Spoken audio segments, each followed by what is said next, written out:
병실 안에서 이렇게 하더라고요. 근데 그 말투가 좀 어눌하셔가지고 그러니까 중국분이라고 그래요. 조선족인 건지 중국분인 건지 모르겠는데 그렇게 24시간 그냥 보조 침대에서 지내시는 거예요. 굉장히 피곤해 보이고 힘드시지 않겠나 이런 생각을 하는데도 씩씩하게 그 일을 감당하는 걸 제가 봤습니다. 근데 이제 이렇게 앉아서 저는 권사님하고 얘기하고 있는데 계속 옆에 참견을 하시는 거예요.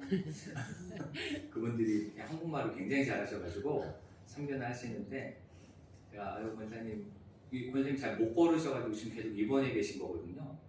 근데 아유 권사님 이제 좀 잘 걷게 되면 퇴원하셔야죠. 그랬더니 옆에서 그 간병하신 분이 아유 우리 할머니 엄청 잘 걸어요. 이러는 거예요.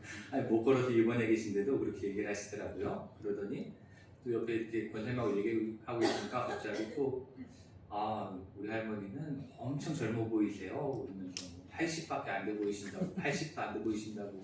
그러니까 이제 권사님이 아, 우리 나이가 93세인데 그렇게 봐주셔서 좋다고 막 이러면서 이렇게 재미있게 웃으면서 이야기를 하다가 이렇게 돌아왔습니다. 이렇게 보면서 그 병실에 계신 분들이 다 굉장히 연로하시고 좀 거동도 힘드시고 말씀도 잘 못하시는 분들도 계시고 그런데도 그리고 이제 그 요양병원 특유의 그 냄새가 있거든요. 그 특유의 냄새도 나고 막 이런데도 불구하고 이렇게 그분들이 옆에서 좋은 얘기도 해주고 또 이렇게 기분 좋게 계속 웃으면서 얘기를 해주니까 병실에 이렇게 허재수 선생님 계신 걸 보면서 한편으로는 좀 안타깝기도 하고 좀 그렇기도 하지만 또 이런 분들이 이렇게 옆에서 잘 대해주셔서 즐겁게 또 지내시다가 이렇게 건강 회복해서 태어나실 수 있겠구나 이런 생각도 하게 되었습니다. 그러면서 그런 생각을 좀 해보게 돼요. 그분들은 그냥 말한 한두 마디죠. 이렇게 뭐 젊어 보인다, 또 뭐 잘 걸으신다 이렇게 한 말이지만 그 말들이 굉장히 긍정적이고 그래서 허재수 권사님이 이렇게 좀 그 병실이라는 게 사람도 많고 하니까 시끄럽고 좀 힘들고 이럼에도 불구하고 그 시간에 이렇게 웃으시는 걸 보면서 아, 좋은 말 한두 마디가 이렇게 분위기를 좋게 만들기도 하고 참 사람을 힘나게 하기도 하는구나 라는 생각을 하게 되었습니다. 저희 수철교회도 지금 분위기가 굉장히 좋지만 더 좋아지기 위해서는 우리가 더 좋은 말들을 많이 하면 좋겠어요. 더 좋은 이야기들, 격려하는 말들 그것이 그냥 우리는 한마디에 비해서 격려지만 그것을 듣는 이에게는 큰 힘이 되기도 합니다.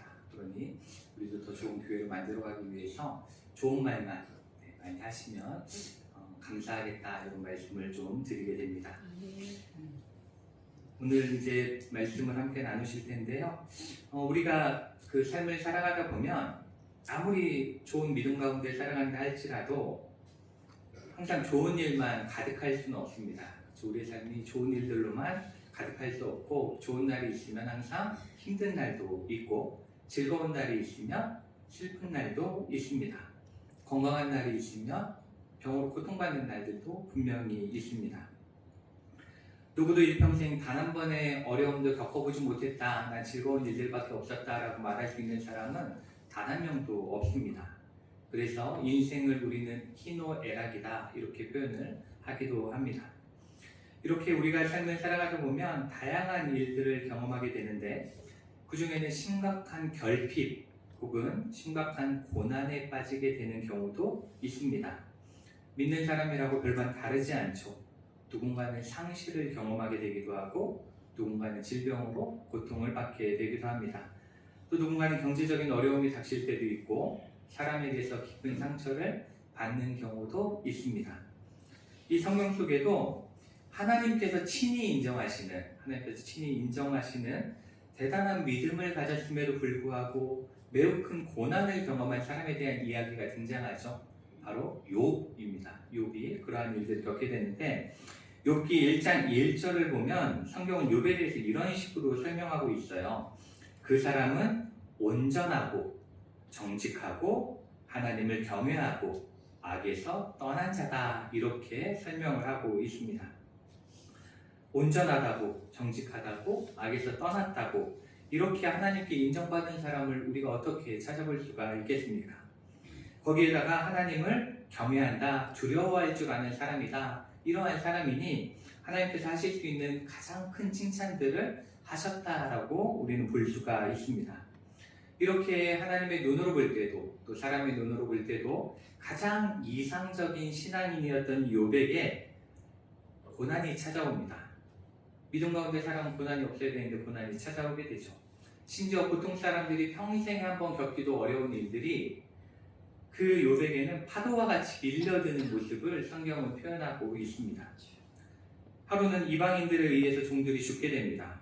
그 소식을 듣자마자 하늘에서 불이 떨어져 양과 종들이 죽었다라는 소식이 바로 이어지게 되죠. 그리고 그 이야기를 듣자마자 또 자녀들이 다 죽었다라는 소식을 듣게 됩니다. 그렇게 그러한 상실의 슬픔 가운데서 벗어날 겨를도 없이 욥의 몸에는 감당하지 못할 질병이 찾아오게 됩니다. 그래서 성경에 보면은 발바닥부터 정수리까지 종기가 생겼다 이렇게 이야기하고 있어요. 발끝부터 머리끝까지 종기가 생긴 거죠. 그래 너무 가려워가지고 손으로 이렇게 긁지도 못하고 질그릇을 가져다가 몸을 긁어야 됐다 이렇게 표현을 하고 있습니다. 매우 고통스러운 상황을 이야기하고 있죠. 이렇게 믿음이 좋았던 완전해 보였던 욥에게도 고난은 찾아왔습니다. 이와 같이 고난은 믿음과는 상관없이 누구에게나 임하게 됩니다. 그런데 많은 믿는 사람들이 이 고난이 다가오면 신앙적으로 매우 큰 혼란을 경험하게 돼요. 큰 혼란 가운데 빠지게 됩니다. 때로는 깊은 좌절을 경험하게 되기도 하죠. 그리고 또 고난에 대해서 하나님의 징벌이라고 생각을 해서 부끄러워합니다. 그리고 숨기려고 하고 다른 사람의 고난을 경험하게 되면 어떻게 해요? 비난하기도 하죠. 비난하고 손가락질하는 게 우리의 모습이기도 합니다. 그렇지만 우리에게 고난이 닥쳤을 때에 그것을 무조건 나의 죄에 대한 하나님의 벌이라고 생각하거나 하나님이 나를 버리셨다라고 생각하는 것은 매우 잘못된 생각입니다. 물론 이러한 어려움을 당하고 어려운 일을 당했을 때에 우리의 삶을 한번 돌아보고 또 우리의 신앙을 재점검해보는 시간을 갖는 건 유익할 수 있어요. 내가 어떻게 살아왔는지도 돌아보고 내가 하나님 앞에 믿음이 어떠한지도 한번 살펴보는 건 유익한 일입니다. 그렇지만 고난을 가지고 자신이나 다른 사람들의 신앙을 평가하거나 재단하는 일은 매우 잘못된 일입니다. 그리고 신앙이 좋지 않기 때문에만 고난을 겪는 것은 절대로 아니다 라는 것을 꼭 기억할 수 있어야 합니다. 이렇게 고난은 누구에게나 찾아오고 누구도 그 고난을 막을 수 없습니다. 그렇기 때문에 우리가 고난이 닥쳤을 때 중요한 우리의 태도는 바로 이 고난에 대해서 어떻게 반응하는가, 어떻게 대처하는가, 이것이 중요한 거예요. 고난이 안 오길 위해 기도할 수는 있지만 고난이 닥쳤을 때 어떻게 반응하느냐가 훨씬 더 중요한 거죠.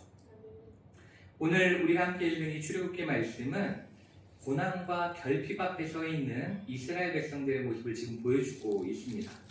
그래서 이 말씀을 함께 우리가 나누면서 고난이 닥쳤을 때에 우리는 믿음의 사람으로서 어떻게 반응하는 것이 옳은 것인가, 그것에 대해서 오늘 말씀을 통해서 함께 은혜를 나누고자 합니다.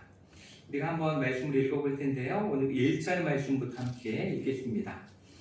이스라엘 자손의 온 회중이 여호와의 명령대로 신 광야에서 떠나 그 노정대로 행하여 르비딤에 장막을 쳤으나 백성이 마실 물이 없는지라. 아멘.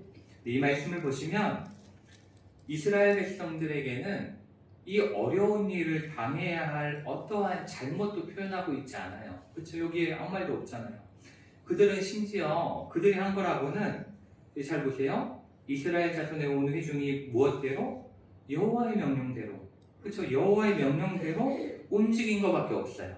여호와 하나님이 시킨 대로 한 거예요. 자기들 마음대로 행동하지도 않았고 하나님의 말씀에 불순종한 것도 아니었습니다. 하나님이 가라 하시니까 간 거예요. 또 하나님이 여기 머물러라 그러니까 머물렀을 뿐입니다.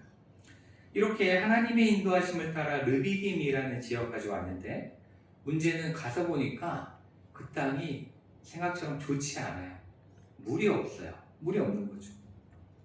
물은 사람이 살아가는 데 있어서 가장 중요한 자원이잖아요. 그리고 덥고 건조한, 특히나 덥고 건조한 그 광야에서는 물이 없이는 며칠도 버티기 힘든 그러한 상황이라고 볼 수가 있습니다. 그리고 이대로 있으면 며칠 안에 모두 죽음을 당할 수도 있는 그러한 큰 고난 앞에 그들이 서게 된 겁니다. 우리 2절과 3절 말씀 함께 읽도록 하겠습니다. 백성이 모세와 다투어 이르되 우리에게 물을 주어 마시게 하라. 모세가 그들에게 이르되 너희가 어찌하여 나와 다투느냐? 너희가 어찌하여 여호와를 시험하느냐?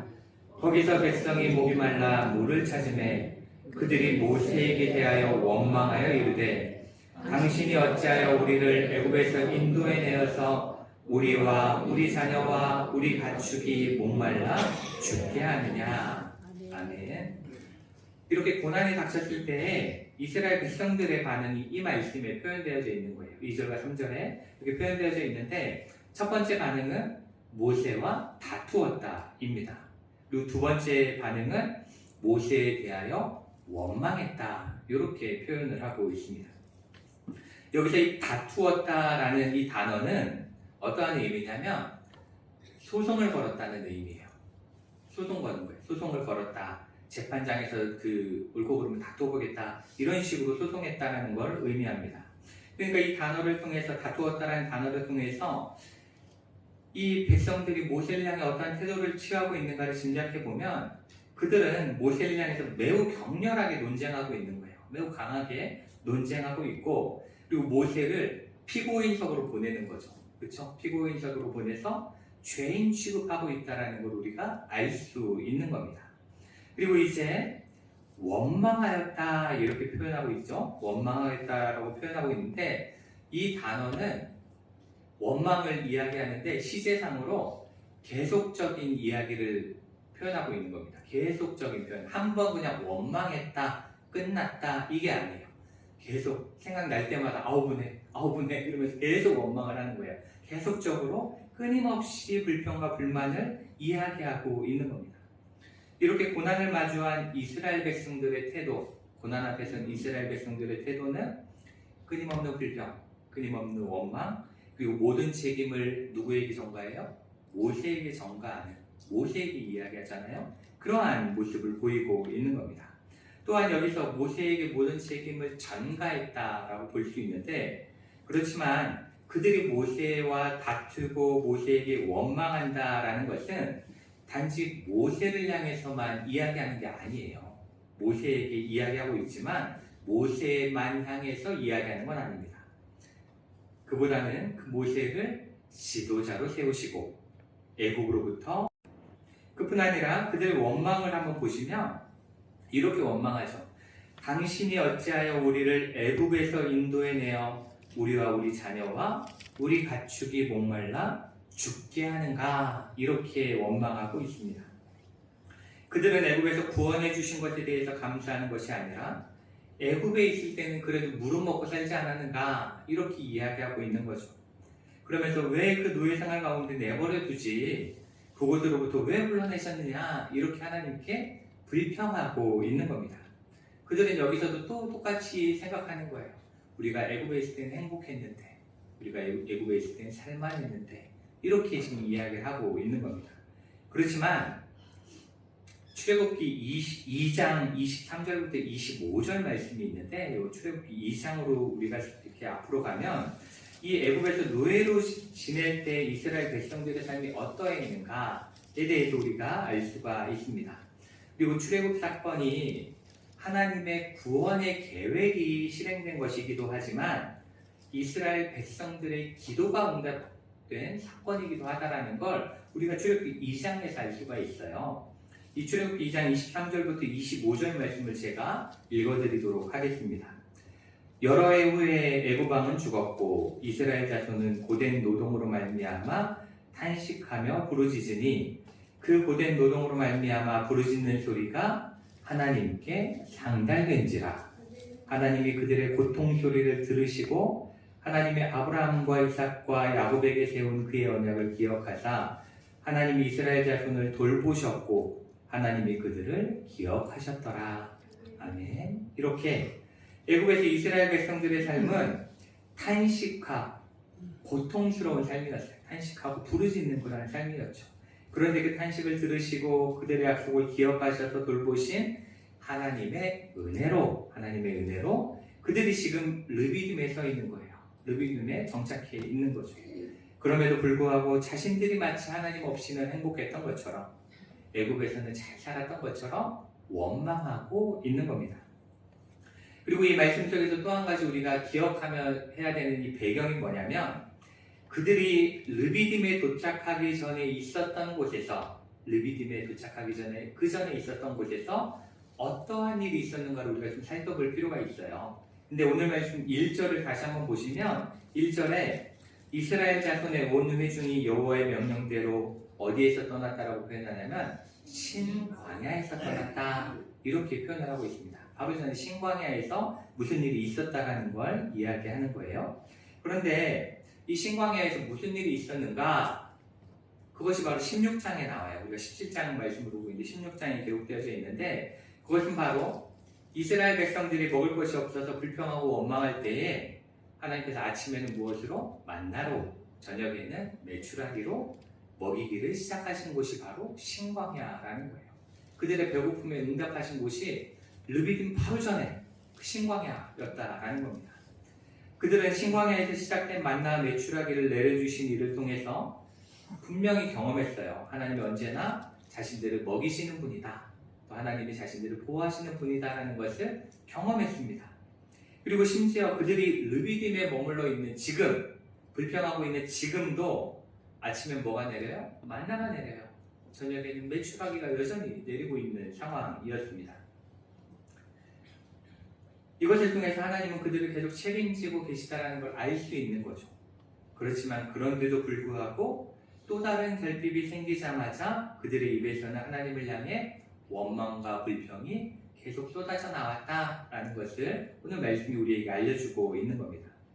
이렇게 이스라엘 백성들의 고난을 대하는 태도는 원망과 불평이었습니다. 그렇지만 똑같은 상황 가운데서 모세의 대처, 이러한 고난을 대처하는 모세의 자세는 달랐죠. 4절 말씀을 우리가 함께 읽도록 하겠습니다. 모세가 여호와께 부르짖어 이르되 내가 이 백성에게 어떻게 하리이까? 그들이 조금 있으면 내게 돌을 던지겠나이다. 아멘. 모세는 지금 물이 없는 환경적 고난에만 빠져 있는 게 아니에요. 이스라엘 백성들은 물이 안 나오는 것만 문제지만 모세는 물이 안 나오기도 하지만 그와 동시에 백성들이 불평하고 원망하는 상황적인 고난까지도 겹쳐서 다가와 있는 상태입니다. 그도 백성들과 똑같이 하나님을 원망할 수 있었죠. 왜 이런 백성들, 믿음도 없는 백성들 나한테 맡기셔가지고 왜 나만 이렇게 힘들게 하십니까? 라고 불평할 수 있었습니다. 그렇지만 모세는 불평하지도 원망하지도 않았죠. 대신 모세는 어떻게 했습니까? 하나님께 대해서 부르짖었습니다. 부르짖었고, 여기서 부르짖었다는 말의 의미는 어떤 의미를 갖고 있는 거냐면 간절히 하나님께 도움을 구했다, 이렇게 우리가 이해할 수가 있습니다. 간절히 기도했다라는 거죠. 간절히 기도했다라고 말씀하고 있는 겁니다. 그리고 그 부르짖음 안에는 이 문제는 하나님만이 해결하실 수 있다라는 온전한 믿음의 고백을 또한 포함하고 있는 거예요. 부르짖었다는 말이 한마디지만 그 안에 다양한 의미들을 담고 있는 겁니다. 이렇게 모세는 힘들면 힘들수록, 어려우면 어려울수록 하나님께 더 부르짖고 더 간절히 매달렸습니다. 그리고 간절히 하나님만 붙잡았죠. 이렇게 하나님을 향한 믿음을 가지고 간절히 부르짖을 때 하나님은 절대로 침묵하지 않으셨습니다. 하나님은 그의 부르짖음에 기꺼이 응답하셨음을 우리가 볼 수가 있습니다. 여기서 우리는 고난이 닥칠 때 우리가 어떻게 대처해야 하는가에 대해서 깨닫게 됩니다. 우리가 이 말씀 속에서 깨닫게 되는 건 불평하고 원망하는 것은 그 어떠한 것도 변화시킬 수 없다라는 것입니다. 어떠한 것도 변화시킬 수 없고, 그렇지만 기도는 하나님을 움직이는 그러한 결과를 낳게 됩니다. 그리고 하나님께서는 우리가 드리는 간절한 기도를 절대로 외면하지 않으시는 분이고 분명히 응답하시는 분입니다. 우리 5절과 6절 말씀을 함께 읽겠습니다. 여호와께서 모세에게 이르시되 백성 앞을 지나서 이스라엘 장로들을 데리고 나일강을 치던 네 지팡이를 손에 잡고 가라. 내가 호렙산에 있는 그 반석 위 거기서 내 앞에 서리니 너는 그 반석을 치라. 그곳에서 물이 나오리니 백성이 마시리라. 모세가 이스라엘 장로들의 목전에서 그대로 행하리라. 아멘. 여기 말씀 보시면 하나님께서는 이 모세에게 기도의 응답을 어떻게 주시냐면 두 가지를 명령하심으로 주시는데, 첫 번째는 백성 앞을 지나가라. 백성 앞을 지나서 이스라엘 장로들을 데리고 가라 입니다. 이스라엘 백성을 지나가라는 거예요. 그리고 두 번째는 나일강을 치던 네 지팡이를 가지고 호렙산으로 가라. 그리고 그 반석을 치라. 이렇게 명령을 하세요. 이 두 가지 명령을 하시는 거예요. 우리가 생각해보면 기도하면 그냥 호렙산에서 물이 막 흘러내리게 하시면 되잖아요. 그렇죠? 하나님이 그거 못하실 분이 아니잖아요. 그냥 막 물이 강이 되듯이 막 흘러내리게 하시면 될 것 같은데, 그렇게 하지 않고 두 가지 명령을 하시는 거예요. 모세가 뭔가 행동하게 하시는 거죠.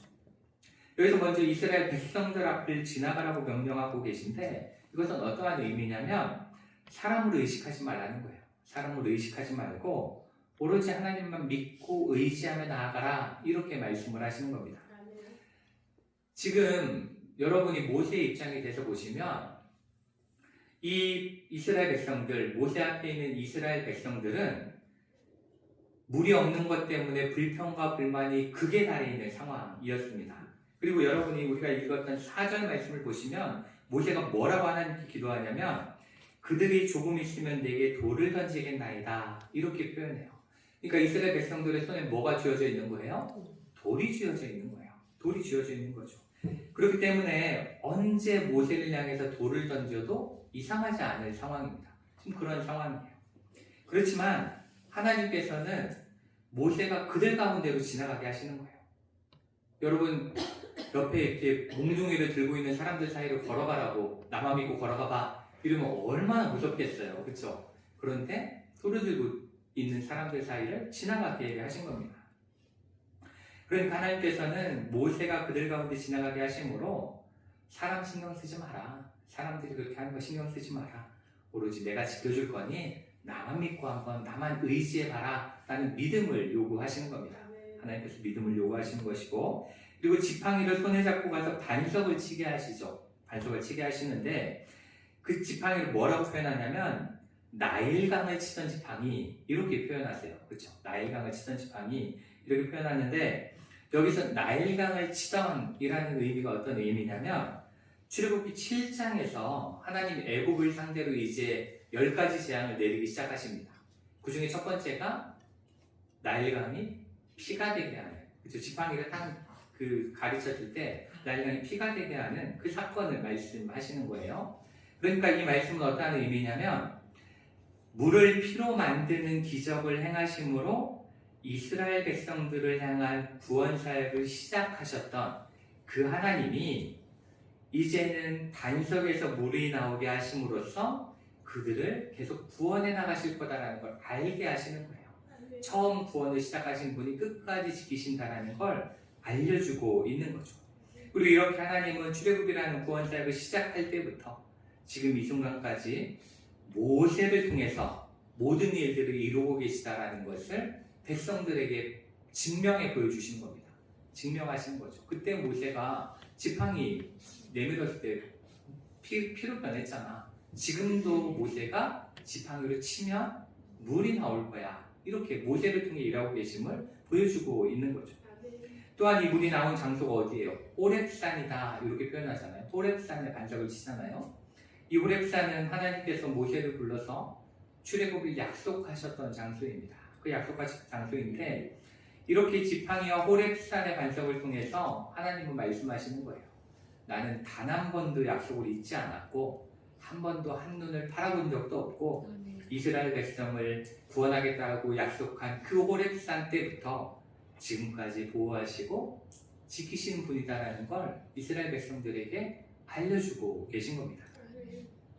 이렇게 하나님께서는 고난 가운데서도 하나님을 간절히 찾고 부르짖는 자들에게는 구원의 팔을 펴시고 그 필요를 채우시는 분이라는 것을 오늘 말씀 우리에게 분명히 보여주고 있습니다. 우리 7절 말씀 마지막으로 읽겠습니다. 그가 그곳 이름을 마사 또는 무리바라 불렀으니 이는 이스라엘 자손이 다투었으며 또는 그들이 여호와를 시험하여 이르기를 여호와께서 우리 중에 계신가 안 계신가 하였음이더라. 아멘. 이 이야기의 마지막은 이 사건이 어떠한 의미를 갖는지에 대해서 마지막으로 간단하게 설명하고 있습니다.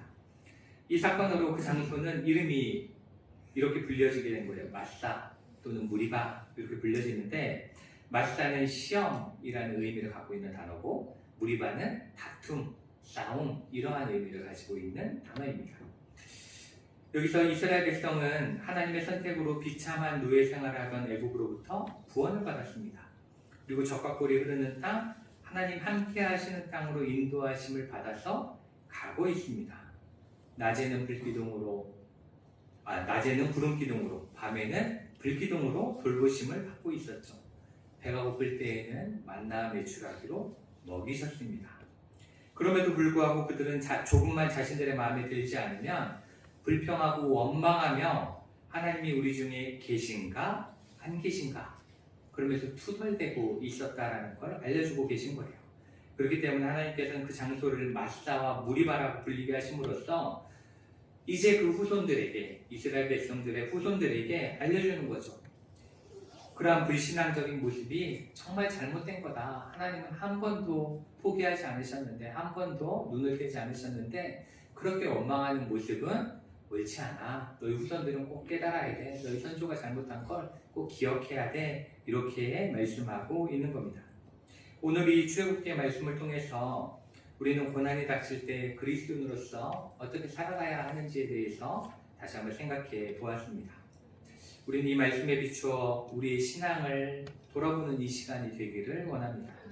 지금 우리의 삶의 모습은 어떻습니까? 우리의 삶에 고난이 닥치고 낙심되고 좌절될 때에 우리는 어느 자리에 서 있습니까? 삶의 위기를 느낄 때 십자가 앞에 엎드려 살아계신 하나님, 우리를 구원하신 하나님, 우리를 인도하신 하나님을 간절히 부르짖고 있는지, 아니면 하나님이 계시다면 어떻게 나에게 이런 일이 있을 수 있겠는가만 생각하며 원망하고 불평하고 있진 않은지 돌아보는 이 시간이 되기를 원합니다.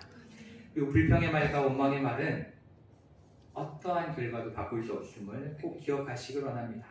그리고 하나님 앞에 모든 것을 맡길 때 하나님께서는 우리를 위해 행동하신다라는 걸 믿음으로 고백하는 이 시간이 되기를 원하고, 또 간절히 기도하고 부르짖는 우리 모두가 되기를 소망합니다. 우리 교회도 지금 부흥하기도 하고 예배에도 열심히 참여하시고 교회 분위기도 너무 좋고 좋은 일들도 많이 있지만 우리 앞에도 여전히 고난이 있는 분들이 계십니다. 힘들어하시는 분들도 계시고, 아까 우리 권지선 장로님 기도하신 것처럼 육신적인 고통으로 힘들어하시는 분들도 계십니다. 우리 한송전 집사님 여전히 투병 중에 계시고, 허재숙 권사님도 입원해 계시고, 우리 이종환 집사님도 힘들어서 이불 밖을 나오기 힘들대요. 제가 식사하고 같이 했는데, 그리고 음식을 많이 못 드시더라고요. 짜장면 드시고 싶다고 그래가지고 짜장 식당에 갔는데 몇 젓가락 드시더니 못 드시겠다고, 드시기 너무 힘들다고 그렇게 이야기를 하셔서 참 안타깝다라는 생각을 했습니다. 그리고 우리 윤석경 원사님 셋째 따님도 갑작스러운 그 병 때문에 힘들어하시고 입원 치료 중에 계시죠. 그리고 우리 김영수 집사님 남편 되시는 국무식 성도님도 허리 때문에 아파하고 계십니다. 이렇게 우리 가운데에는 많은 육신의 질병으로 힘들어하시는 분들이 계시고, 또 마음이 힘들어서 어려워하시는 분들도 분명히 계십니다. 그렇기 때문에 우리는 이러한 때일수록 우리 모두 하나님 앞에서 다시 한번 말씀을 돌아보면서 우리가 간절히 함께 믿음으로 기도하며 나아갈 때에 하나님께서는 분명히 응답하신다라는 걸 기억하시면서 우리가 이 고난을 대하는 태도를 믿음으로, 기도로 나아가는 우리 모두가 되어지길 원합니다. 그 또한 우리가 이 시간 함께 찬양하길 원하는데요. 우리가 하나님 앞에 기도로 나아갈 때 하나님께서는